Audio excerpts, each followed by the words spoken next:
Welcome to our Thursday morning meditation. Maybe it's a little funny to bring up the analogy, but there's this famous saying that if a tree falls in the forest, is there any sounds made? And a tree falls in the forest and no one's there, is there a sound? And I think part of the image for me is when the tree falls, whatever vibration of the air that goes on that would travel to someone's ears and vibrate the eardrums, those vibrations move through the forest unimpeded until they meet an ear of some creature and then vibrates the ear, and then there's what we call sound. And but until it, and so this idea that the sound moving through space is being unimpeded, or a bird moving through the sky unimpeded. So freedom in Buddhism has a quality of being unimpeded, but it's a kind of an odd unimpededness in that it isn't a freedom to do whatever we want to do, which is often associated with freedom. It's primarily a freedom from impediment, from picking things up, fueling things, being involved with things, being involved with desires, involved with aversions, and with thoughts. So thoughting can happen. There can be a thought, but for the thought to become thinking, there has to be some engagement with it, some involvement with it, some picking it up, some participation in it, some associated thinking that goes on or builds on it. And to be free in the mind is to create a vast space where things are unimpeded, so that a thought can arise like a bird in the sky or a cloud in the sky and just drifts by and fades away. So that cognition arises, knowing arises, almost pre-verbally, almost like a sound in the woods which no one hears. There's just space. There's no clinging, no resistance, no picking up, no judgments, no reaction. Just vast space, in a sense.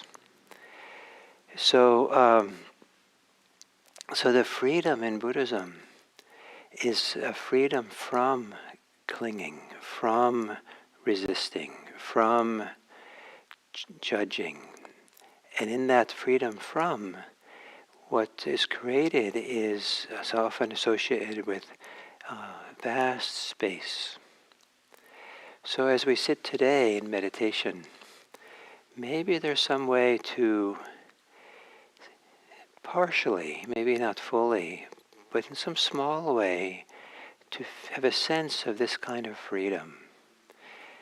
Freedom from self-definition, freedom from our past and our future, freedom from being someone or not being someone, freedom from being right or being wrong. And there's kind of a sense of space where there's room for things to occur without any involvement with them.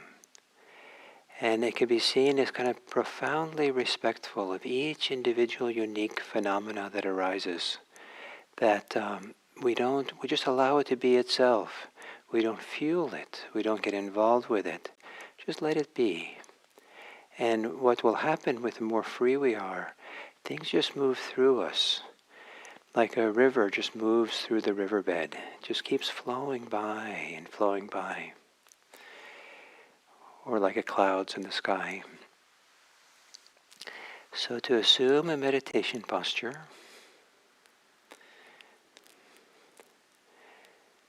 and with the posture, there's also some way of finding a posture where we feel unimpeded, In simple ways, you can loosen the belt around your waist if it's tight. Make sure your clothes are a little bit loose, not constricting your body in any way.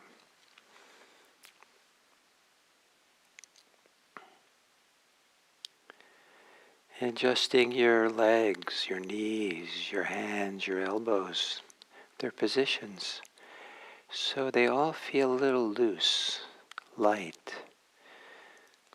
When I was first taught Zen, I was taught to be like a chicken and flap my elbows so that we really keep the elbows kind of unfrozen, untight.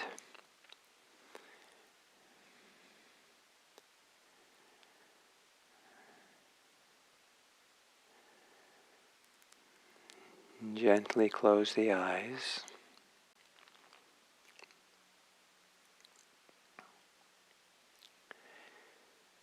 And relax your body. Soften around the body breathing.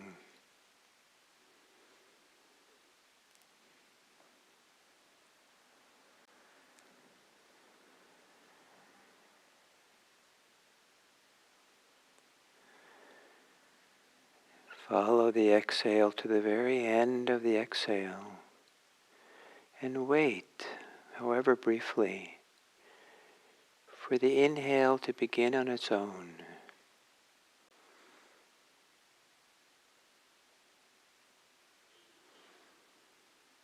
Allow the inhale to be what it is, as unimpeded as is easy to do.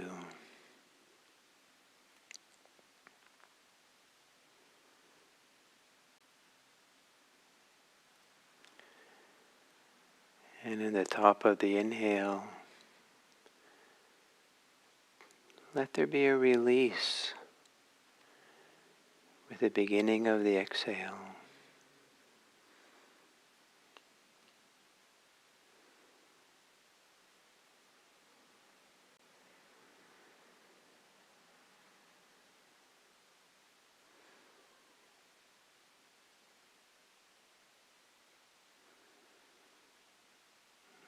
And with the exhale, let there be a release or a relaxing of the thinking mind.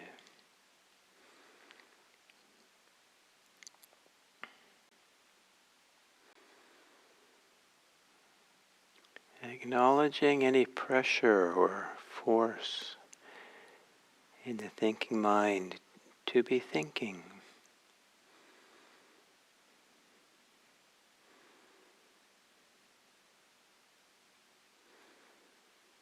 And if you can, on the exhale, relax that pressure, that force.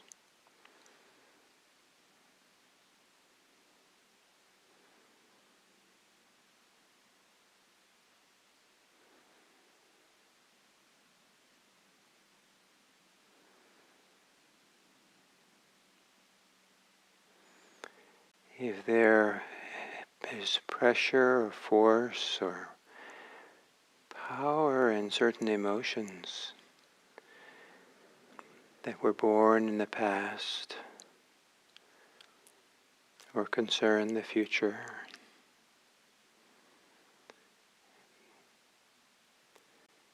on the exhale, see if you can relax, release that force, that pressure.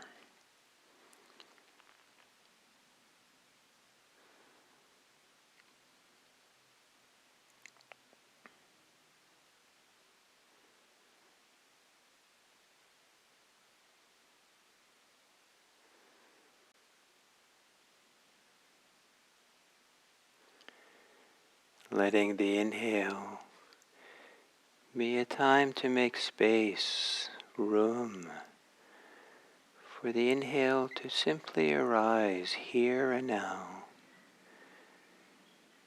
unimpeded,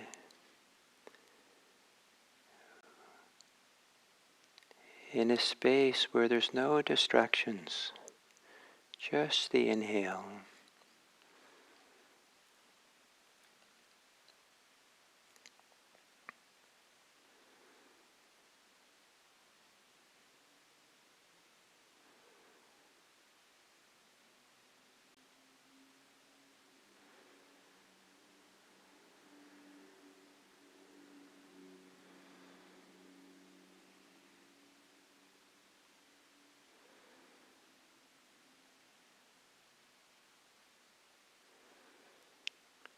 And then find in your body, wherever in your body there's a soft stillness. Doesn't have to be dramatic. But is there some place of soft stillness?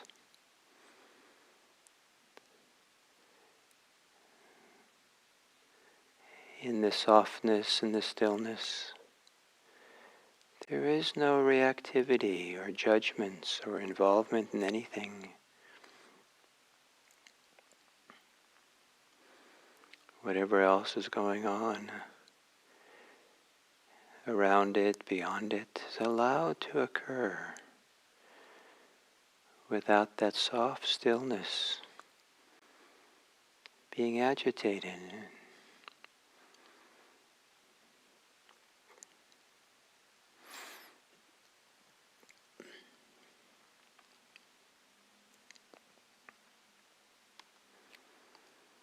And maybe there in that soft stillness is some freedom, the kind of freedom where there's space for all things without getting involved.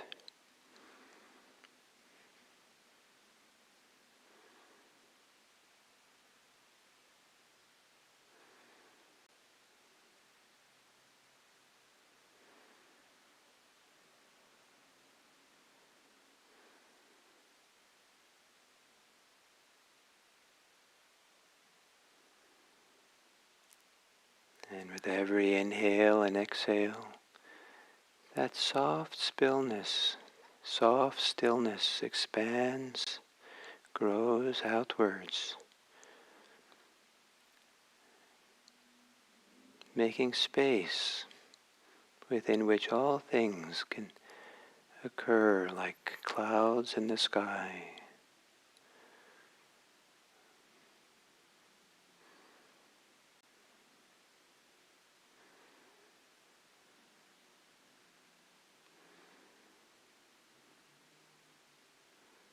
Like water in the river drifting by unimpeded.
perhaps where there is a soft stillness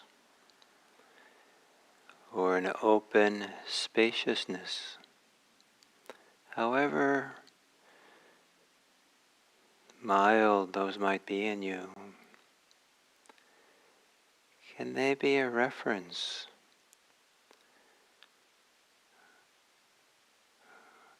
for allowing whatever occurs to occur freely without any resistance, any involvement, like a sound in the forest where there's no ears to hear, or water flowing through a river without any resistance.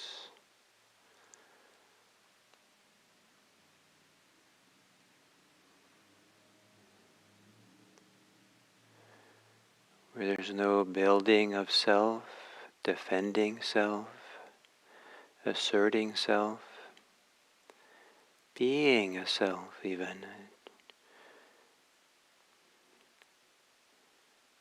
Where in some radical way we can just allow ourselves to be as we are. A freedom of just ourselves without needing to work at anything.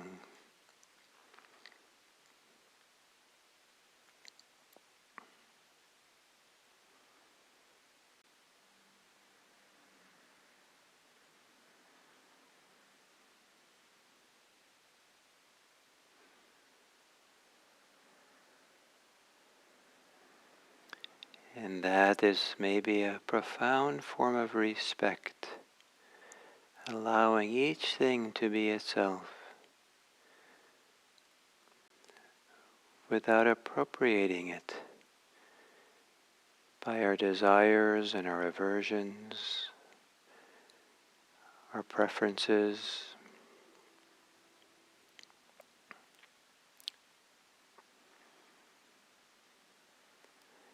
And in doing that for ourselves, does it teach you something about how to offer that to others? To allow each person to have the experience of being known and seen without our projections, our preferences, our expectations, our ideas of how they should be or shouldn't be. Profound gift of respect. Each thing, each person's allowed to be themselves.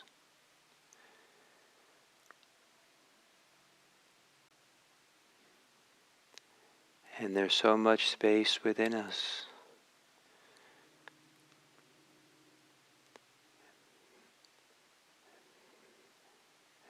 That there's nothing to be afraid of.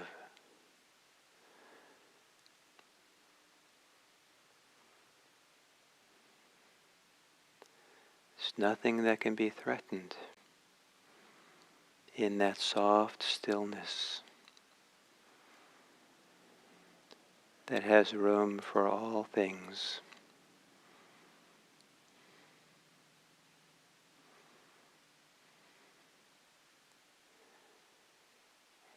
And from that kind of soft stillness, open spaciousness, with that kind of freedom, goodwill has a very powerful impact. It's clean, it's clear, it's just a goodness, a kindness that allows people to be as they are, where they feel a respect and goodwill. May this practice we do support us to look upon all beings with profound respect through the eyes, the ears, of our own inner freedom. May all beings be free. May all beings be peaceful. May all beings be safe. May all beings be happy.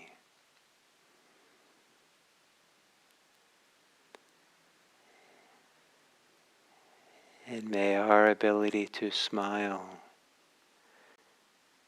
convey this for others.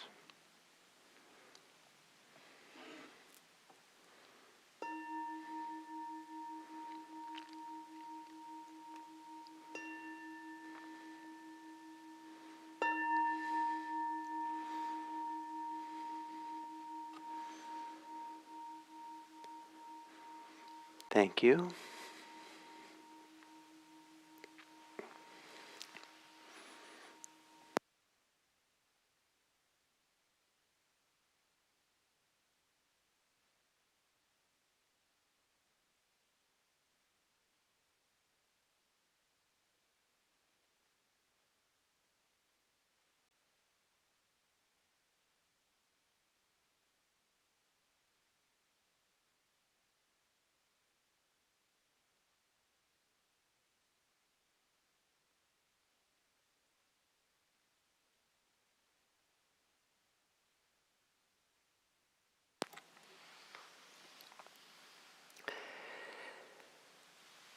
So hello and welcome to the fourth of the 10 reflections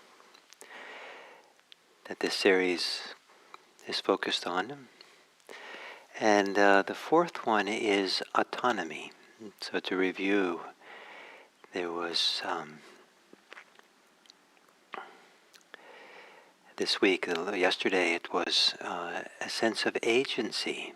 So first meaning, then purpose, and then with that, it makes sense to act in the world. And so to have an ability to act, the ability to have agency to act according to what's important for us, our values, our sense of purpose, is an essential human need. And when that is inhibited, broken, made difficult, denied, it's profoundly difficult for a human being. And to support people in their agency and empowerment is one of the gifts that we can offer others. To believe in people, to have confidence in them. Some people grew up without anyone believing in them, in their capacity, their ability. And then the fourth is autonomy.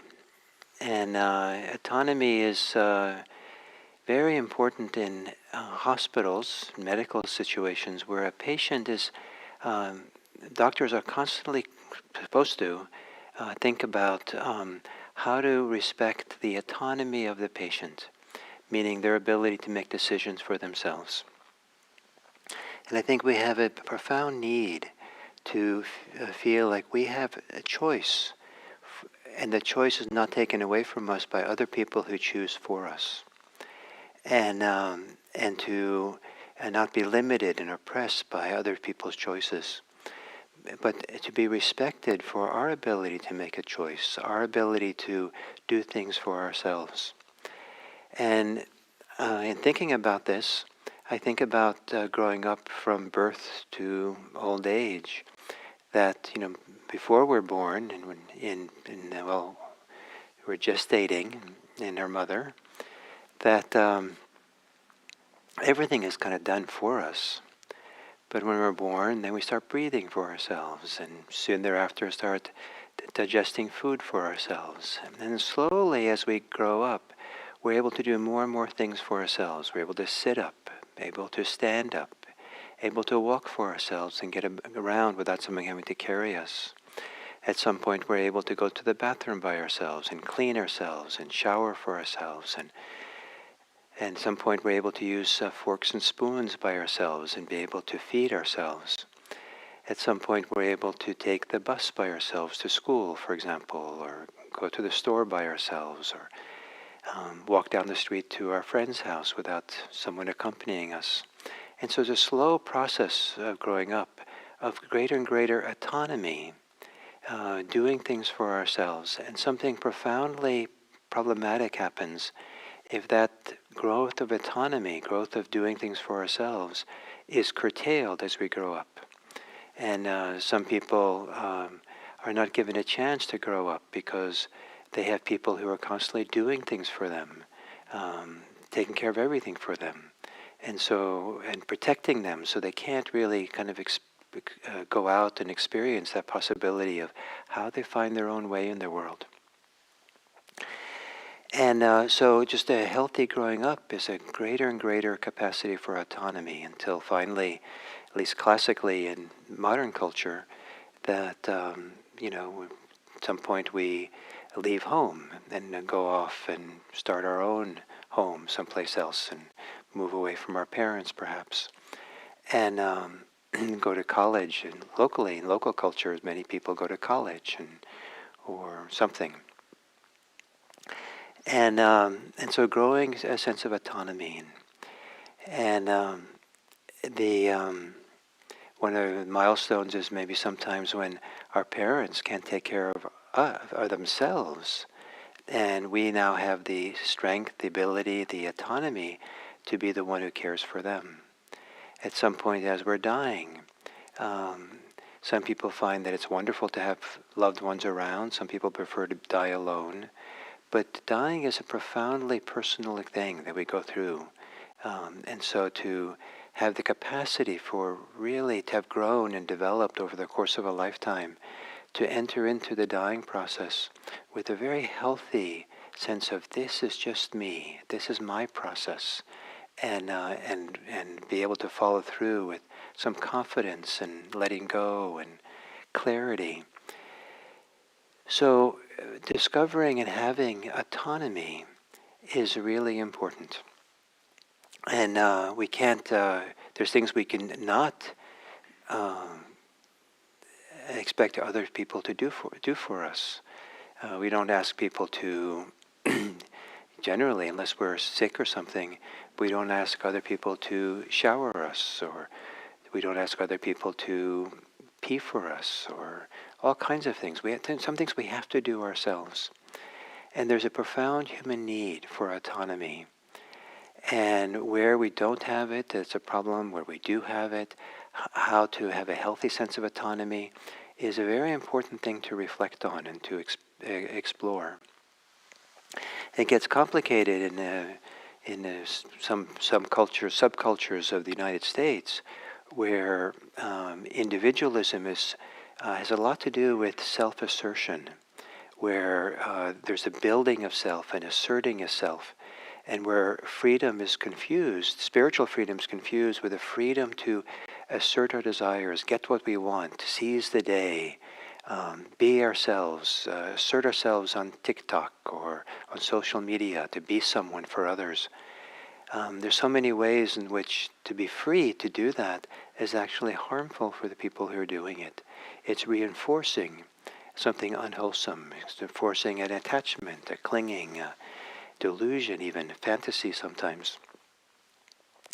And so this strong need for autonomy gets confused sometimes with this strong impulse to get our desires met, our attachments met, or to assert ourselves in some way. And in Buddhism, autonomy is not about assertion. It's something different. It's something very profound, not interfering, not grasping onto, not adding pressure or judgments or ideas of right and wrong, but allowing each thing that arises to arise freely without feeding it, without getting involved in it, without fueling it. And to discover this kind of autonomy gives autonomy to each thing that arises. And so we become the giver of autonomy, not the taker of autonomy. That we have a certain autonomy because we are free from, we don't resist anything. We don't hold on to anything. We're not pushing anything away. We're more like we're open space, and things can just go right through. And it doesn't land. Nothing lands on our identity. Nothing lands on the way in which we've built up a sense of self or holding on to some sense of self. We can still be completely who we are. And even some ways you can say we can be more fully who we are when we're not trying to build and assert who we are. And so to find this profound place of autonomy, of kind of freedom from other people's projections, other people's judgments, other people's prejudice, find an inner place where we're free from that, is a powerful way of not exactly fighting what people do to us, but not giving into it, not participating in it, and in a certain way, in that way, maybe standing against it, but not assertively. We don't give in to what other people are pushing on us, demanding of us, but we also don't need to assert ourselves in that process. We can just have confidence in our capacity to be free in that moment, in those times. So to discover a kind of autonomy that is non-resistance, autonomy which is non-clinging, non-assertion, that is beautiful because we can be fully who we are, but we don't have to be anybody at the same time. We can be space for all things without being in conflict with anything. As I began the week with, the idea of non-contention. So healthy autonomy. So as I've been saying this week, I'm offering you my reflections on this. I'm not saying that this is the best way for anyone to understand these concepts I'm offering. So today I'm not suggesting this is the best way to understand this idea of freedom and autonomy that I'm offering. But I want to give you just enough orientation around this topic of autonomy that you can grapple with it for yourself. You can consider and explore it for yourself, what it might mean for you. And maybe even come up with a different word that's related to autonomy, a synonym that maybe is more meaningful for you. And but I think it's a very significant concept to use to reflect on yourself and see how this works. What's your autonomy, and where do you feel you don't have autonomy, choice, agency, these kinds of things? Where do you feel like it's really good to have some sense of independence? Or say more subtly different in Buddhist language, rather than independence, Buddhism talks about a non-dependence. Where do you have a place of non-dependence on anything? The subtle difference is that sometimes in America, independence can be interpreted as an assertion, independent enough to assert ourselves. Non-dependence means that we're free. So autonomy, and the fact that it's a central ethical principle, one of the 3 or 4 central ethical principles in American medical practice. It's a very important concept in our society as a whole. And so I think it's well worth kind of grappling or considering this topic. And maybe there's, and certainly it's an important follow-up of the idea of agency, to have autonomy in our ability to act as we see is necessary or important for us. Autonomy to practice the Dharma. So maybe you'll consider that today and reflect on this in different ways that you might have, including talking to friends about it. And then we'll continue tomorrow with what follows from this, which is the concept of identity, and which is a little bit of a hot topic for Buddhists. So we'll see how that goes. So thank you very much, and I wish you well with your reflections.